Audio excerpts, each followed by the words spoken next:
یہ جو دجالی فتنہ ہے اس کے ساتھ ایک خاص مناسبت ہے سورہ مبارکہ کی.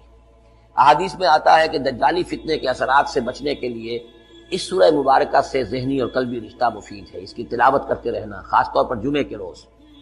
پوری سورہ کہف، ورنہ یہ کہ کم سے کم اس کی ابتدائی اور آخری آیات ان کی بڑی اہمیت ہے. دجالی فتنہ اصل میں کیا ہے سمجھ لیجئے کہ ایک تو ہے دجالی فتنہ بالعموم، دجل کہتے ہیں فریب کو.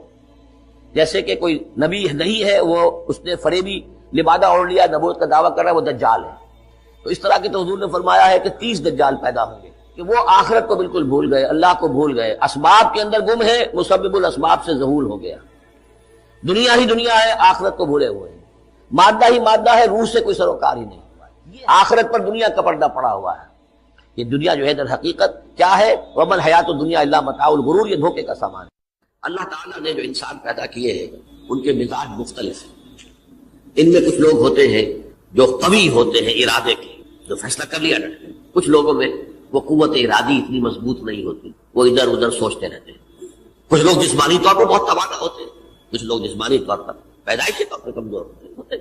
تو اگر کوئی قوت ارادی کمزور رکھنے والا شخص ہے، وہ بھی تو اللہ کی تخلیق ہے، اللہ کا بندہ ہے، خطاؤں کا ظہور ہو جاتا ہے، توبہ کرتا ہے، پھر کچھ عرصے کے بعد پھر خطا کا ظہور ہو جاتا ہے، پھر توبہ کرتا ہے. تو ہم تو یہ سمجھیں گے کہ ایک حد کے بعد پھر اس کی توبہ قبول نہیں ہونی چاہیے. لیکن حدیث سنیے، وعن ابی ہریرہ رضی اللہ تعالی عنہ قال قال رسول اللہ صلی اللہ علیہ وسلم ان عبدا اذنب ذنبا، یقیناً ایک بندہ جو ہے وہ ایک گناہ کرتا ہے.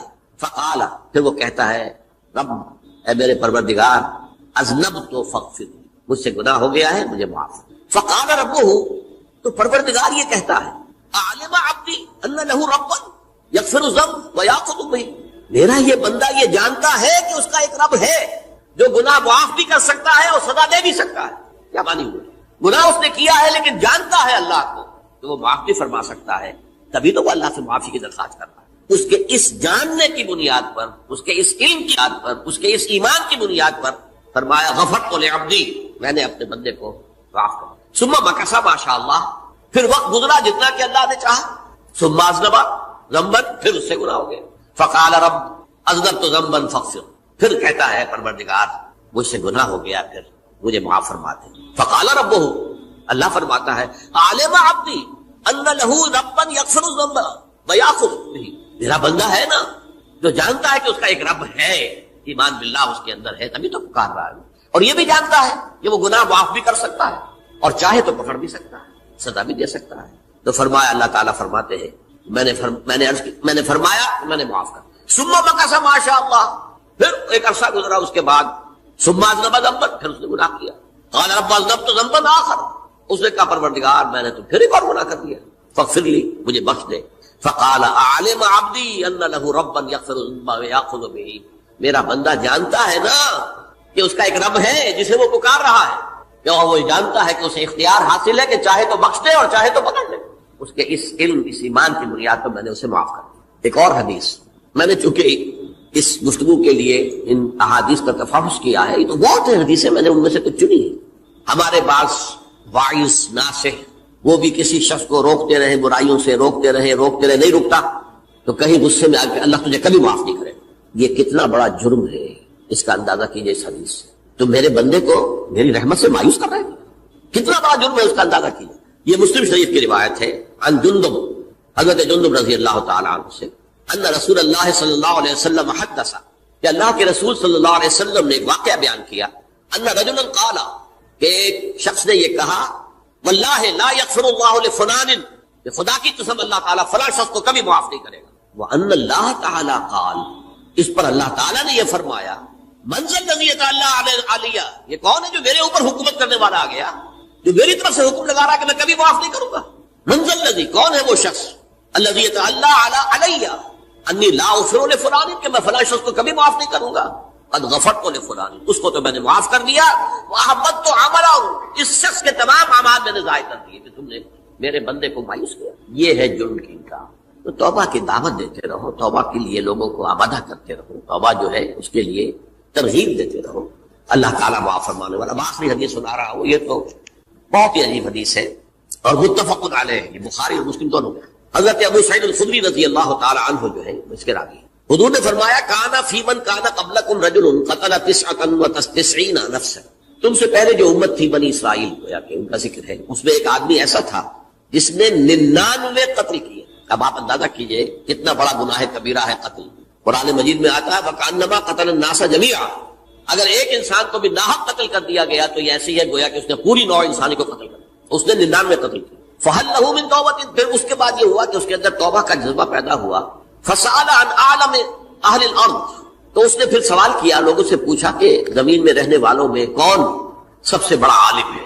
فَدُلَّ عَلَىٰ رَاهِبٍ، اسے بتایا گیا فلاں راہب فلاں جگہ پر ہے، وہ بہت نیک ہے، بڑا عالم ہے۔ فَأَتَاهُ، وہ اس کے پاس آیا، فَقَالَ أَنَّهُ قَتَلَ 99 نَفْسًا فَهَلْ لَهُ مِن تَوْبَةٍ، انہوں نے کہا دیکھیے راہب صاحب میں نے 99 انسان قتل کیے، اب مجھے یہ بتائیے کہ میرے لیے توبہ کا کوئی امکان ہے؟ فقال لا، انہوں نے کہا نہیں۔ فقتلہ، اس نے اس کو بھی قتل کر دیا۔ فکمل بہ 100، اپنی سینچری مکمل کر لی، مطلب 99 کے بعد ایک کی کسر تھی، اس کو بھی قتل کیا، 100 پورے کر لیا۔ ثم سأل عن عالم اہل الارض، پھر اس نے پوچھا کوئی اور کوئی بڑے عالم انسان ہو۔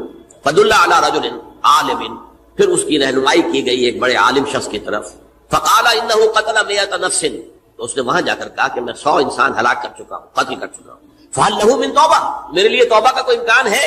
فقال نعم، کیوں نہیں، 100 قتل کیے تب بھی کیا ہے، توبہ کا راستہ دروازہ کھلا ہوا، معلوم یغرر، جب تک کہ وہ گھنگرو نہیں بج رہا اس وقت تک تمہارے توبہ کا دروازہ کھلا ہوا ہے۔ فرمایا نعم، ومن يحول بينه وبين التوبہ، تمہاری توبہ کے درمیان اور تمہارے درمیان کون حائل ہو سکتا ہے، توبہ کا دروازہ کھلا ہے۔ لیکن ساتھ ہی کہا انطلق الى ارض کذا وکذا، اب تم ایسے کرو جہاں تم رہتے ہو وہاں نہ جاؤ واپس، وہاں کا ماحول اچھا نہیں ہے، معاشرہ اچھا نہیں ہے، ہو سکتا ہے کہ تم توبہ پر قائم نہ رہ سکو، تم فلاں جگہ چلے جاؤ، وہاں اچھے لوگ آباد ہیں، ان میں جا کے رہو۔ فإن بها اناسا يعبدون الله تعالی، وہاں ایسے لوگ آباد ہیں جو اللہ کی بندگی کرتے ہیں۔ فاعبد اللہ معهم، تو تم ان کے ساتھ مل کر اللہ کی بندگی اور پرستش کرو۔ ولا ترجع الى ارضک، اپنی زمین کی طرف اپنے وطن میں واپس لوٹ جاؤ۔ فإنها ارض سوء، وہ بری جگہ ہے۔